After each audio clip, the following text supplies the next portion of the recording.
कि महाराष्ट्र की राजनीति में लगातार खींचतान जारी है। इस बीच 40 साल पुराना साथ तोड़कर अविभाजित में शामिल हुए एकनाथ खड़से एक बार फिर से भाजपा में शामिल हो रहे हैं।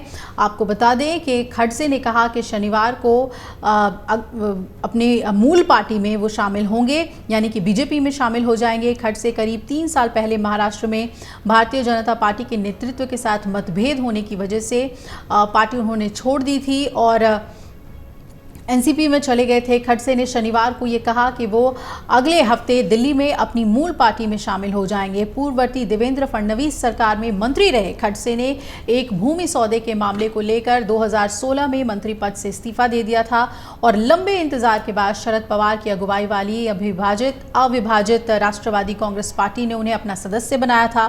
खड़से ने कहा कि कुछ घटनाक्रमों को लेकर उन्हें पार्टी छोड़नी पड़ी थी और इस समय राष्ट्रीय कांग्रेस पार्टी शरद चंद्र पवार के विधान परिषद सदस्य भी हैं। वो एक समय महाराष्ट्र में भाजपा के शीर्ष नेताओं में शुमार रहे। खड़से 71 साल के हैं और उन्होंने ये कहा कि मैं भाजपा में लौट रहा हूं। मैंने भाजपा के केंद्रीय नेतृत्व से संपर्क किया और पार्टी में लौटने की इच्छा जताई।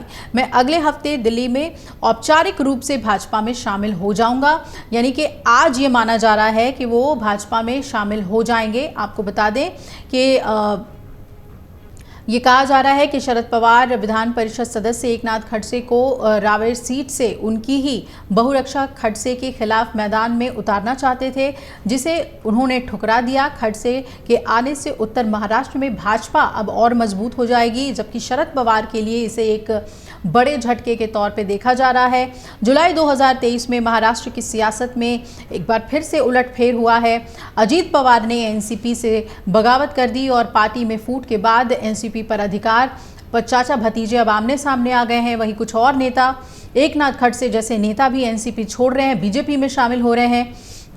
अजीत पवार गुट ने चुनाव आयोग का रुख किया था और वही शरद पवार खेमे ने भी चुनाव आयोग में अपनी बात रखी थी, लेकिन चुनाव आयोग ने दोनों पक्षों के दस्तावेजों को जांचने और दलीलें सुनने के बाद एनसीपी के विवाद का निपटारा किया और अजीत पवार के नेतृत्व वाले गुट के पक्ष में अपना फैसला सुनाया।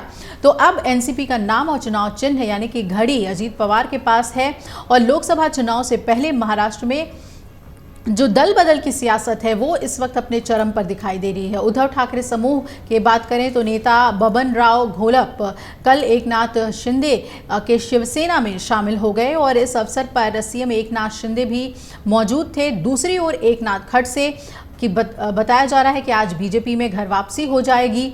एकनाथ खड़से महाराष्ट्र में बड़े ओबीसी नेता और एनसीपी कोटे से एमएलसी हैं। जलगांव रावेर क्षेत्र में उनका खासा दबदबा है और कुछ साल पहले वो बीजेपी से एक नाराजगी की वजह से शरद पवार की एनसीपी में चले गए थे।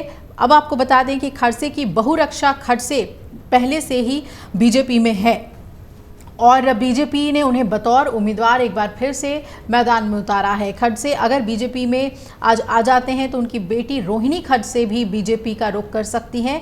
एकनाथ खड़से महाराष्ट्र बीजेपी के एक बड़े और फाउंडर नेताओं में से एक हैं। फडणवीस सरकार में दर्जन भर विभागों का मंत्री पद खड़से ने संभाला था।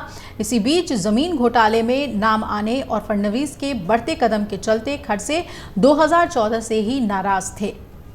अब ऐसा कहा जा रहा है कि वो भी सीएम पद की रेस में थे, लेकिन वो सीएम नहीं बन पाए थे और इन्हीं नाराजगियों की वजह से वो एनसीपी में चले गए थे, शरद पवार के साथ हो लिए थे, लेकिन अब उनकी घर वापसी हो रही है, बीजेपी में शामिल हो रहे हैं और इसे महाराष्ट्र की सियासत में एक बड़ा उलटफेर के तौर पे देखा जा रहा है, क्योंकि शरद पवार के लिए ये एक बड़ा झटका होगा। महाराष्ट्र की सियासत में और क्या कुछ हो रहा है, इससे जुड़ी हुई सभी अपडेट हम आपको देंगे। अगर आप ये वीडियो YouTube पर देख रहे हैं तो हमारे चैनल को सब्सक्राइब करें और बेल आइकन को दबाना ना भूलें। अगर आप Facebook पर ये वीडियो देख रहे हैं तो हमारे पेज को लाइक करें।